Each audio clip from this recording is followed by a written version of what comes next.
Hello बच्चों, स्वागत है आपका हैप्टिक स्टडी चैनल पे। आज मैं आपको चैप्टर नंबर 13 कराने जा रहा हूँ, कार्य का महत्व। यह आपका क्लास 6 का एसएसटी का चैप्टर है जिसे मैं आज आपको कराने जा रहा हूँ। तो आइए हम इस चैप्टर को शुरू करते हैं। इससे पहले हम इसमें जो श्लोक है उसे देखते हैं।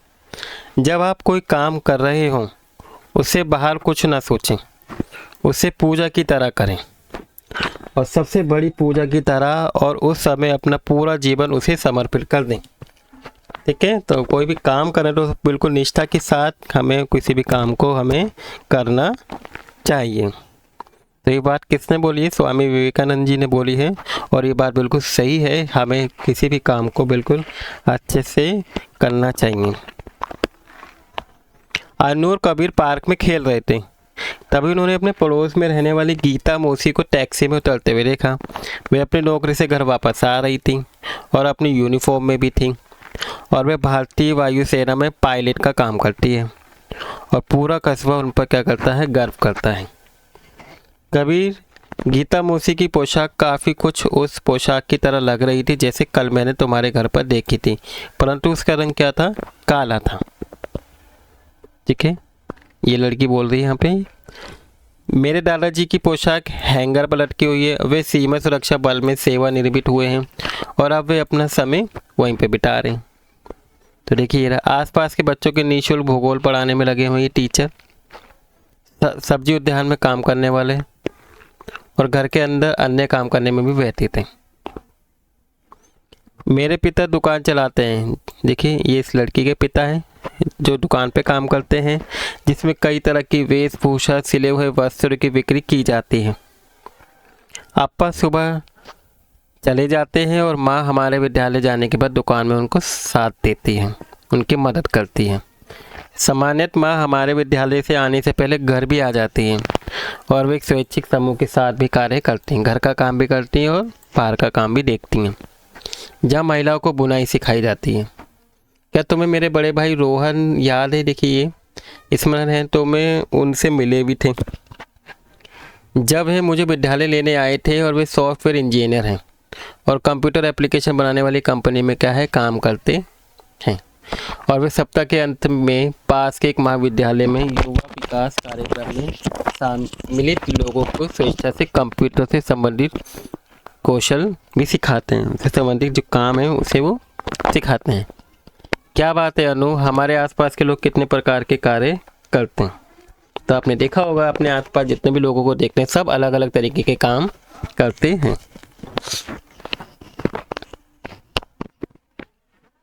तो अनु और कबीर की कहानी में भिन्न भिन्न पात्र कौन कौन से कार्य करते हैं उसको आपको लिखना है। यहाँ पे मैंने जो भी इसमें आपने पात्र पढ़े हैं उनके नाम लिखने और वो कौन सा काम करते हैं यहाँ पे आपको उनके बारे में लिखना है।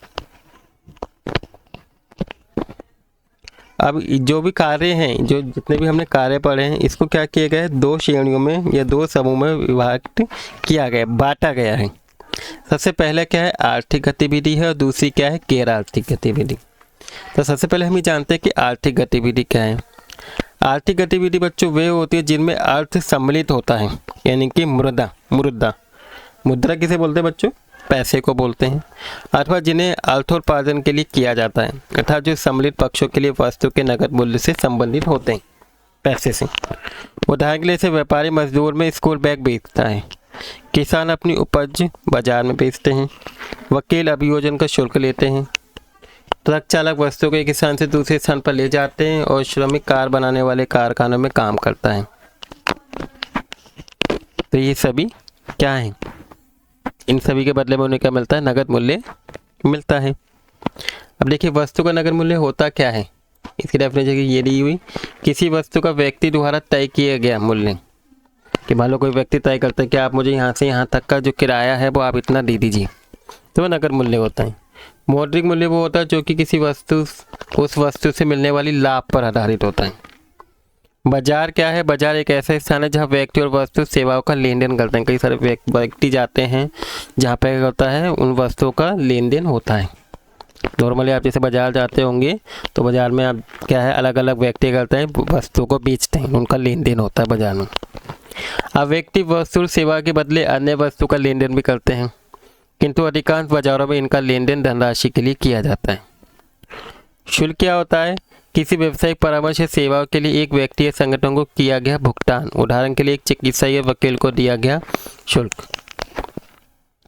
गैर का आर्थिक गतिविधि कौन सी होती है बच्चों? ये वे गतिविधि होती हैं जिनमें आय अथवा संपत्ति अर्जित नहीं होती, बल्कि इन्हें कृतज्ञता, स्नेह, सेवा, मतलब इससे कोई हमें इनकम नहीं होती, इससे हमें कोई पैसा नहीं मिलता। बस ये क्या है, एक स्नेह के लिए, सेवा के तौर पे हम जो भी काम करते हैं उससे बोल रहे। जैसे उदाहरण के लिए अभिभावकों के द्वारा परिवार के लिए भोजन बनाना, जो हमारे पेरेंट्स होते हैं, आपकी माता मम्मी हैं, वो आपके लिए खाना बनाती हैं, तो वो क्या है, उसके बदले उनको कोई पैसे थोड़ी मिल रहे हैं। तो ऐसी जो गतिविधियाँ होती हैं हम गैर आर्थिक गतिविधि कहते हैं। तो हम यहाँ पे देख पा रहे हैं, अब बाएं से दाएं और ऊपर से नीचे बाजार में एक व्यापारी स्कूल बैग की बिक्री करते हुए, देखिए ये ना, बाजार में अपनी उपज बेचते हुए किसान केस पर बहस करते हैं ना, ये किसान ये बेच रहे हैं, एक केस है उस पर बहस करते हुए वकील का चित्र ये रहा।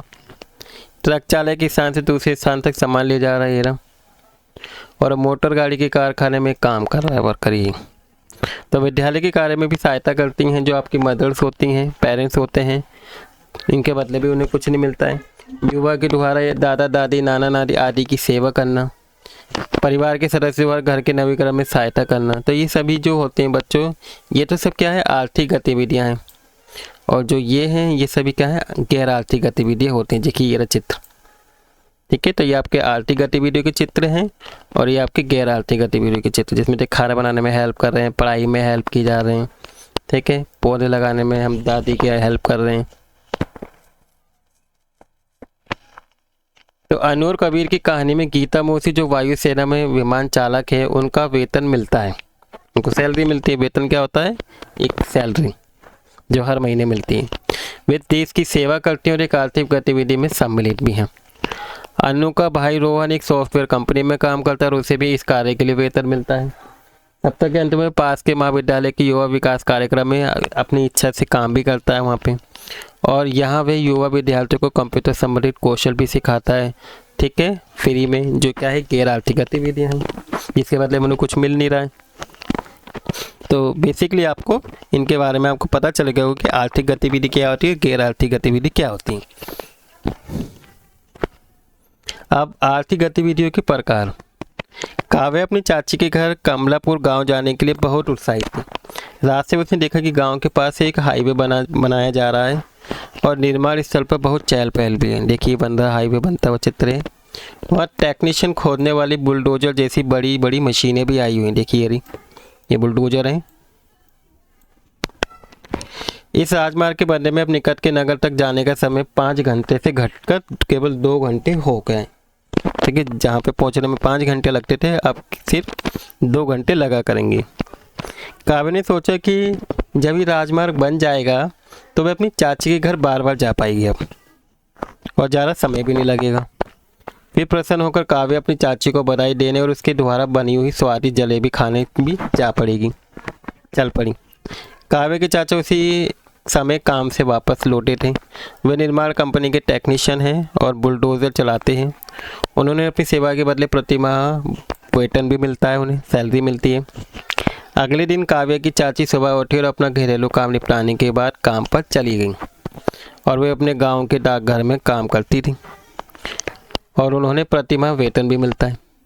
कार्यालय के बाद वे शाम को ऑनलाइन कक्षाएं भी लेती हैं, पढ़ाती भी हैं, जिसमें वे विद्यार्थियों को पढ़ाती हैं, विद्यालय की परीक्षा की तैयारी भी कराती है और इन कक्षाओं के लिए साप्ताहिक शुल्क लेती है सप्ताह का। जैसे ही पढ़ा रही देखिए ऑनलाइन। सप्ताह के अंत में काव्य अपनी चाची के साथ स्वादिष्ट आम खाने के लिए आम के बगीचे में भी गई। वहाँ उसे खेत में काम करने वाला एक वर्कर मिला, साहिल, जो ट्रैक्टर से खेत को जोत रहा था। देखिए ये रहा चित्र दिया हुआ है। इस कार्य के लिए उसे दैनिक मजदूरी के बदले कुछ धनराशि मिलती है और शेष भुगतान आमों के रूप में मिल जाता है। थोड़े पैसे मिलते हैं, बाकी उसको आम मिल जाते थे। इस कार्य के लिए आम के रूप में जो भुगतान हुआ उसे वस्तु के रूप में भुगतान कहा जाता है। ठीक है, जैसे सैलरी ना देके हमने कोई वस्तु दे दी तो वो क्या होता है, वस्तु के रूप में भुगतान कहलाता है। जैसे कि हम समझते हैं कि आर्थिक गतिविधि वे होती है जिनमें मौद्रिक मूल्य शामिल हो। आर्थिक गतिविधि से किसी वस्तु के अन्य रूपों में रूपांतरित भी की प्रक्रिया के प्रत्येक चरण पर उसके मूल्य में भी वृद्धि होती है। ठीक है, और जब उसके मूल्य में वृद्धि होती है, हर चरण में क्या होता है, वस्तु की कीमत बढ़ती है।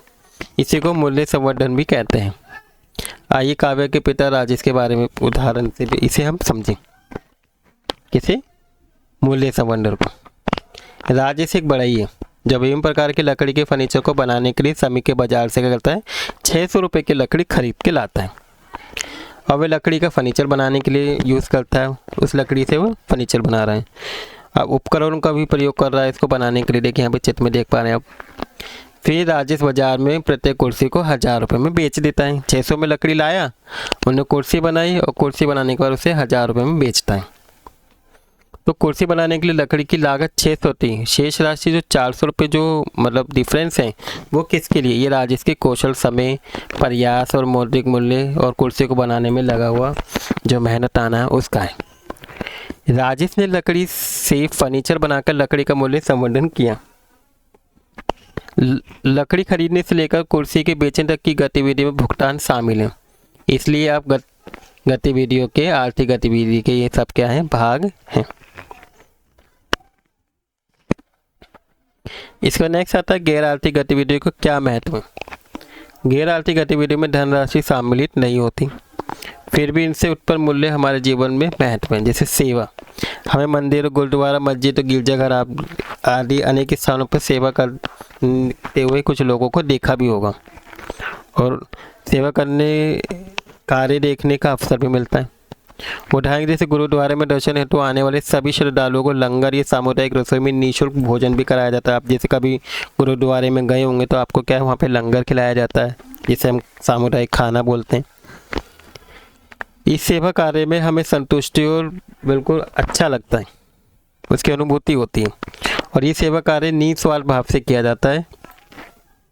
जैसे ये मंदिरों में भक्तों में प्रसाद मिलता है। स्वर्ण मंदिर में देखिए लंगर है। नेक्स्ट है आपका सामुदायिक सहभागिता का महत्व। स्वच्छ भारत अभियान अपने आसपास सफाई रखने के लिए सभी भारतीय नागरिक द्वारा सामूहिक प्रयासों पर आधारित है। हम लोग अपने घर और आसपास के स्थानों को साफ रखते हैं। लोग मिलजुल कर गली, सड़क, पार्क, अन्य सार्वजनिक स्थान या सामुदायिक क्षेत्रों को भी साफ रखते हैं जितने भी हैं, और इन सामूहिक प्रयासों से घर, आसपास के क्षेत्र, समाज और राष्ट्र क्या होता है, स्वच्छ रहता है, साफ सुथरा रहता है। जैसे एक ये स्वच्छ भारत अभियान जिसमें क्या किया गया था, सभी गंदगी को साफ किया गया था। सामुदायिक सहभागिता का एक और उदाहरण भारत में वृक्षों के महत्व को भी देखा गया है। वन संरक्षण के प्रति जागरूकता लाने के लिए वन महोत्सव का भी आयोजन किया गया, जिसमें बच्चों के द्वारा क्या लगवाए जाते थे, वन लगवाए गए थे। इस प्रयास से वृक्षारोपण जो हो रहा है, दिन प्रतिदिन जो पेड़ को काटा जा रहा है उसको कंट्रोल करने के लिए क्या किया जाता था, पेड़ों को ज़्यादा से ज़्यादा उगाया जाने लगा और अभियानों के लिए समुदाय के सदस्यों को एक साथ लाया गया।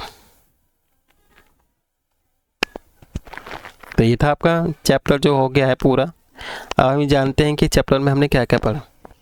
तो इस चैप्टर में हमने आर्थिक और गैर आर्थिक गतिविधियों के बारे में पढ़ा, हमने आर्थिक गतिविधियों के ऊपर मूल्य संवर्धन के बारे में पढ़ा और हमने समझा कि गैर आर्थिक गतिविधि किस प्रकार सामाजिक कल्याण और निजी कल्याण में योगदान देती है और जीवन के गुणों को अच्छा बनाती है।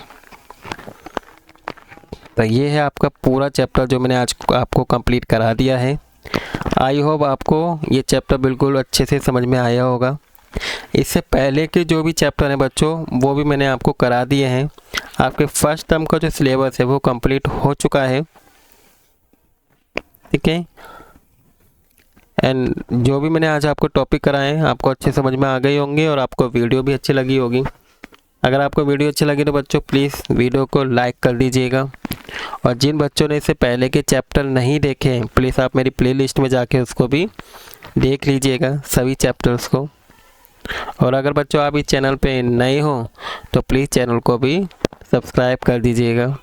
Thank you for watching video.